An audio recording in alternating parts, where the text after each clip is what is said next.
Less than 2 decades ago, a remote island stood on the brink of ecological disaster. It all began with a sudden explosion in the population of rats and mice. When thousands of rodents were left alone with penguins on a tiny patch of land, no one could have predicted what would happen next. At first, no one paid much attention, but soon, this forgotten corner of the earth became the epicenter of one of the most shocking environmental stories scientists had ever witnessed. Rodents began to destroy the local wildlife and devastate bird nesting grounds. It started subtly, with a few strange shifts in the behavior of animals and plants. But very quickly, the island began to crumble before everyone's eyes. Vegetation vanished, and with it, the animals. This is the story of Macquarie Island, once a paradise of untouched nature, until one single decision set off a chain reaction that could no longer be stopped. Macquarie is a wild, time-forgotten island in the midst of the raging Southern Ocean. At first glance, its 34 kilometers of green land seemed like a peaceful, untouched oasis. But it became the site of one of the most destructive ecological experiments in human history. When explorers first landed there in 1810, they were greeted by a breathtaking landscape. Beaches were covered in giant elephant seals basking in the sun. The air rang with the calls of royal penguins, and the slopes inland were blanketed with towering grasses and enormous herbaceous plants, especially the island's iconic cabbage.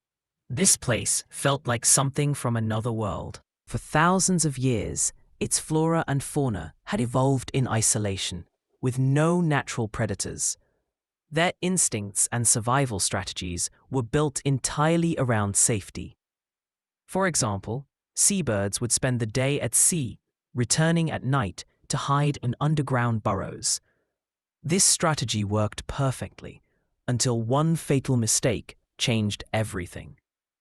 The island's remoteness, which had once protected it, became its vulnerability.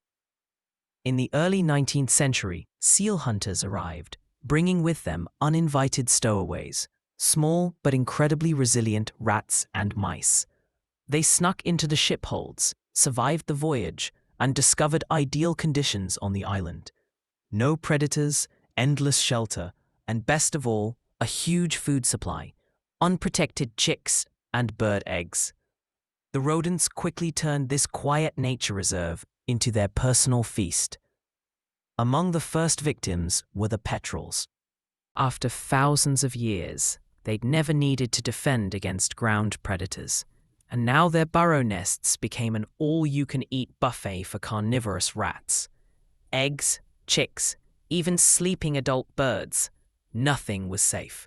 And the rats didn't stop there. They devoured everything: flowers, seeds, new shoots. Mice, though smaller, were just as destructive, wiping out insects, caterpillars, beetles, spiders, and moths, creatures that had kept the island's delicate ecosystem in balance. Seal hunters began noticing that their food supplies were mysteriously disappearing.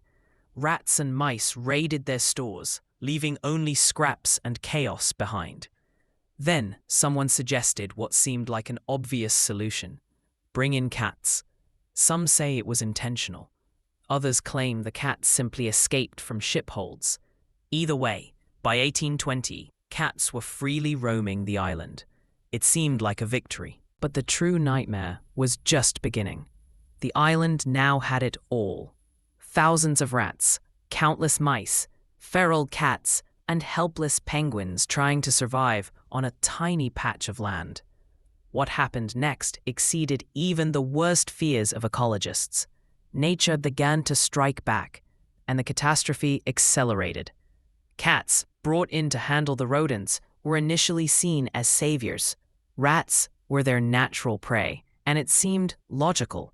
Predators would restore order. But on an isolated island, where birds had never known ground predators, things went terribly wrong.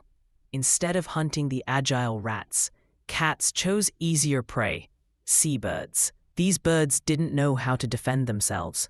They didn't recognize danger. They didn't run.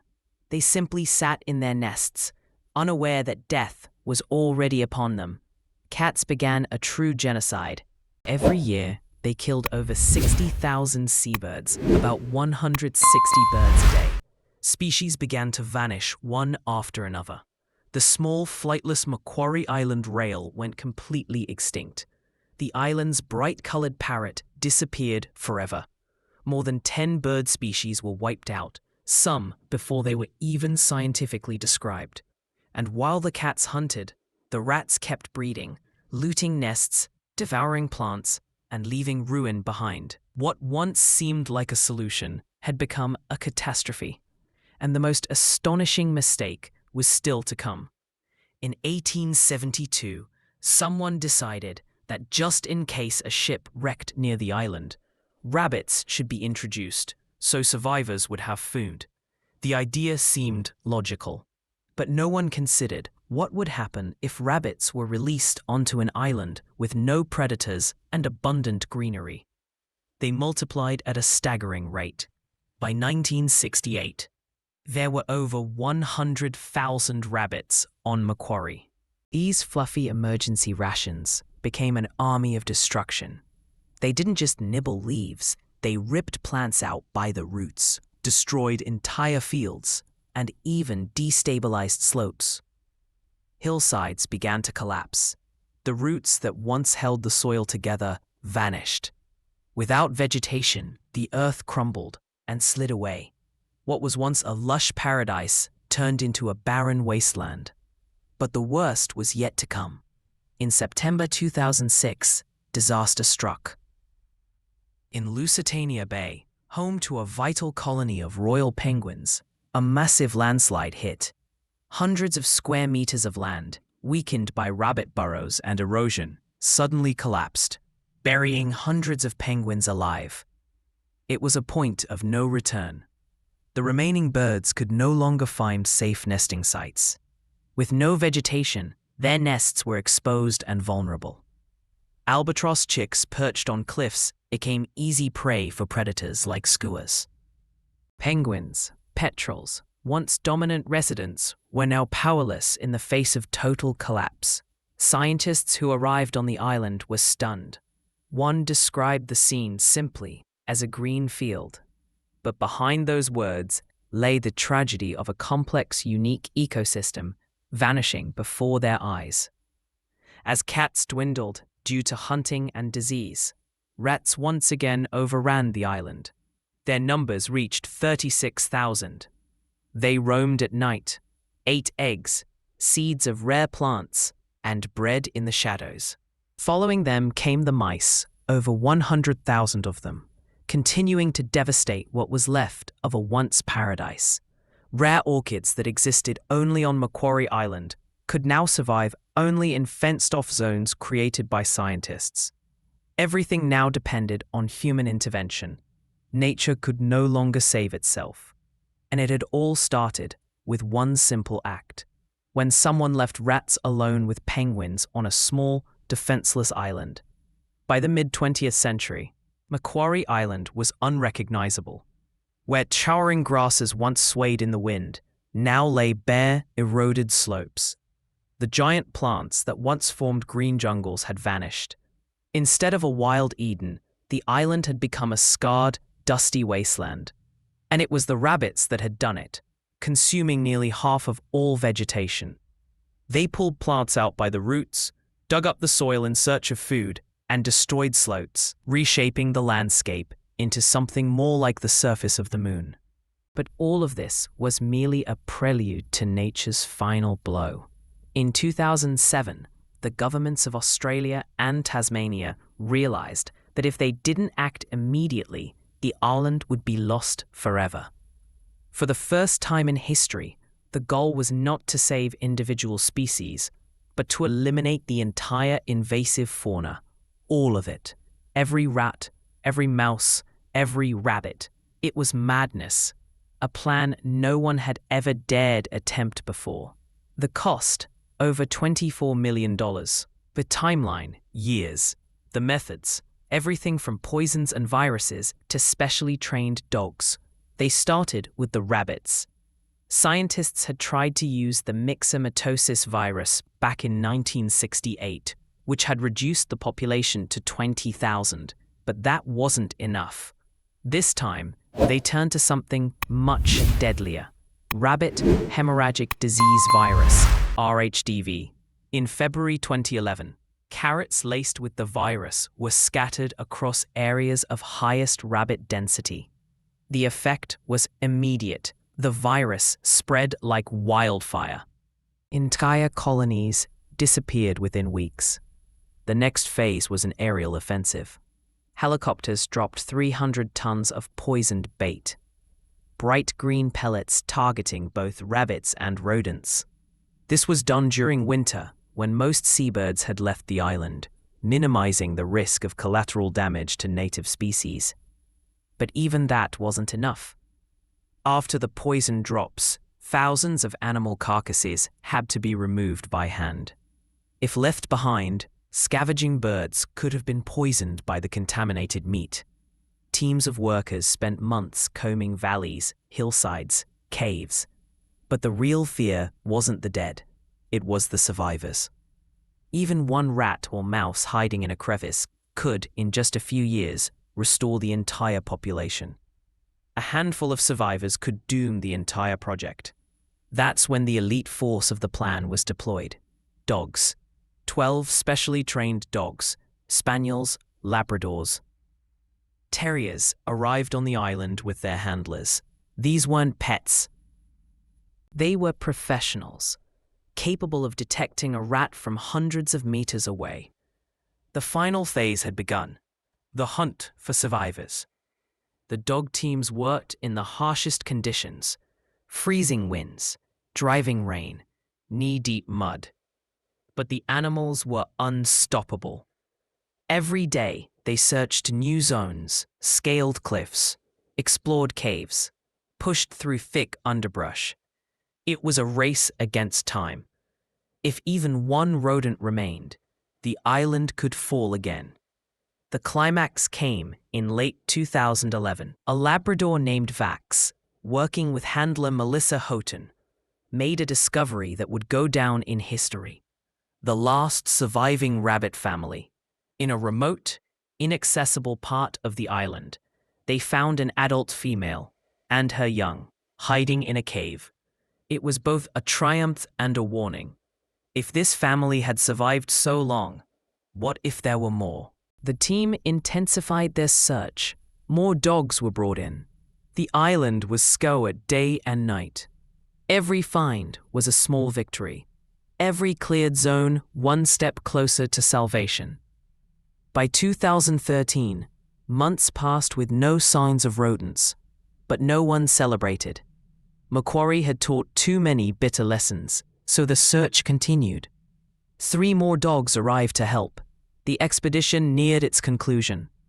Viruses, poisons, hunts, and desperation had all led to one moment. Was the island truly free of invaders, or had danger once again slipped into the shadows? April 8, 2014, entered history as one of the most significant days in conservation. After 7 years of a massive, complex operation, Macquarie Island was officially declared pest-free. Not a single rat, not a single mouse, not a single rabbit. For the first time in over 200 years. But the announcement wasn't made in celebration. It was built on years of exhaustive searching. The dogs had sniffed through every hidden corner. Sensitive instruments detected not even a trace of foreign species. And yet, the most important question remained. Could the island recover after 2 centuries of destruction? No one knew. Some ecosystems, when damaged too severely, can never bounce back, even after the threat is removed. Scientists feared the worst. But at that very moment, the island offered another twist, this time a hopeful one. The first signs of change appeared where no one expected, in the soil. Seeds that had lain dormant underground for decades suddenly began to sprout. What once could survive only in fenced-off zones was now reappearing in the wild. It was as if the land itself, freed from pain, was beginning to breathe again. Melissa Houghton, the same handler whose dog had found the last rabbit family, decided to stay. Now as a scientist, she witnessed a miracle. The area once called a grassy wasteland began to come back to life. The giant tussock grass, once thought extinct, began growing taller than a person. Mega herbs unique to Macquarie started to return. In just a few years, the landscapes changed so dramatically that old satellite images showed a bare, foreign island, while new ones showed it vibrant and green. But most astonishing of all was how quickly nature responded. Then, something amazing happened. The birds returned, faster than the plants. White-headed petrels, nearly extinct by 2001, began breeding rapidly. Blue and gray petrels, gone from most of the island, reappeared. They built new colonies, as if someone had whispered, "It's safe now." Nature had triggered what scientists call positive feedback. Birds nested, their droppings fertilized the soil. Plants grew faster, creating shelter. Shelter brought more birds. It was the circle of life in action. Penguins, once driven into corners, began to expand their territories once again. Their tunnels and trails cut through the thick grass like an invisible web of roads. Even the rarest plants, like 2 species of orchids once found only within fenced-off zones, began to reappear across the entire island.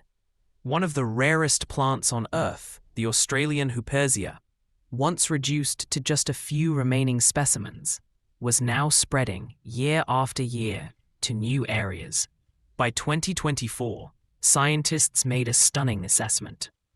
There were now more native animals and plants on the island than at any point in the past 150 years. Some bird populations were growing by 10% annually, an almost unheard-of rate of recovery for wild ecosystems. But the most incredible twist was still to come. No one expected that what began as a desperate struggle to save a single island would turn into something far greater. The story of Macquarie Island began to inspire the world. New Zealand started applying the same methods to save larger, more populated islands like Rakiura, Stewart Island. Scientists from Europe and the Americas studied the Macquarie case as a benchmark, a living example of how humans can not only destroy, but restore what once seemed lost forever. What was once unimaginable had become reality. Nature had returned, but with that came a deeper awareness. The island remained vulnerable. Now, a military-grade biosecurity system protects it. Every ship approaching its shores undergoes rigorous inspection. Dogs sniff baggage, backpacks, even pockets. Everything from boots to tents must be cleaned, dried, and checked. One mistake could destroy everything again. And the key lesson was clear. The cost of prevention is nothing compared to the cost of disaster. But was the story of Macquarie truly over? Or was there still one last, unexpected twist, hidden somewhere in the tall grass, among nests and blooming flowers? 10 years had passed. 10 years since Macquarie Island had been declared free of invasive species. Scientists returned to assess the long-term outcome of their most ambitious mission. They expected progress. They hoped for restoration. But what they found shook them to the core. Macquarie hadn't just survived. It had become a powerful symbol of hope and rebirth. Comparing new images with old ones, scientists could hardly believe their eyes. Areas that were once desolate were now overflowing with dense greenery. The tussock grass had grown so tall that people had to push through it like a jungle. Penguins had carved a network of intricate tunnels through the vegetation, a natural highway from nest to sea and back again. They no longer hid. They were rulers of their land once more. Then something truly unexpected happened. The 2 orchid species that had only survived behind fences in tiny reserves began blooming everywhere. It was a miracle. Plants that had nearly vanished completely were now appearing in dozens of new places. Their blossoms dotted the landscape, reminding everyone how fragile, yet fiercely alive, nature could be. But the most astonishing part was the speed. Scientists had predicted it would take 30 to 50 years to restore the ecosystem. Yet within just 10 years, the island looked as though the devastation had never happened. Some bird populations were growing so quickly that the scientific community called it a biological anomaly. The colonies of white-headed petrels were now the largest seen in over 150 years. Blue petrels had begun nesting in areas where they hadn't been seen since the days of the first explorers. And then something happened that turned Macquarie Island into a global model. International conservation groups began replicating its strategy on a massive scale. New Zealand launched a full-scale project to cleanse Macquarie Island, using the same system: viruses, poisons, dogs, and the total removal of invasive species. In South America, similar missions began on island chains. One forgotten scrap of land, once left alone with rats and penguins, was now inspiring the world to save entire archipelagos. But there was a darker side. In 2019, a cargo shipment from the southern continent was intercepted before reaching Macquarie. Inside, they found a single live mouse in a plastic container. Just one animal. But that could have been enough to unleash hell all over again. It was a wake-up call. Victory can be temporary if we let our guard down. Since then, all cargo is checked not twice, but 3 times. Even researchers' personal items are disinfected and sniffed by dogs.